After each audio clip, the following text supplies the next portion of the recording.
Predstavljanje novih vydaňov otrimané na štandu Sekretariátu za kultúru i javné informovanie autonómnej pokrajiny Vojvodiny.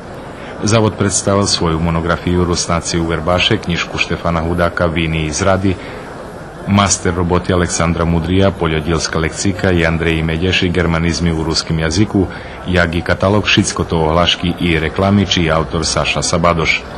Ruské slovo z tej náhody predstavilo zbírky poezii Ahnety Bučko Paparhaji, Osce i čerešni, slovo Bojana Dvokrajana, Vladimíra Besermiňa, Selenská čerkotka Mikolu Šantu i Hriška Asipa Puga.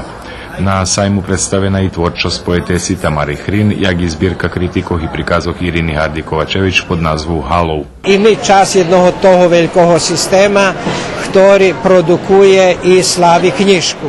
Znači, to перше поручення, które widzimy, że dostawa z tym, kiedy prawimy toty promocje, prawie tu u jednym takim ambientu, który może być mniej wygodny, bo hala i tak dalej, ale istocześnie to ambient nam tworzy tu atmosferu, u której się i slučuju toty dni sajma knjižkov. Štand, na ktorým otrimané predstavljanie vydaňov našich dvoch ustanovoch, naščiveli i školjare Kocurskej i Keresturskej školy.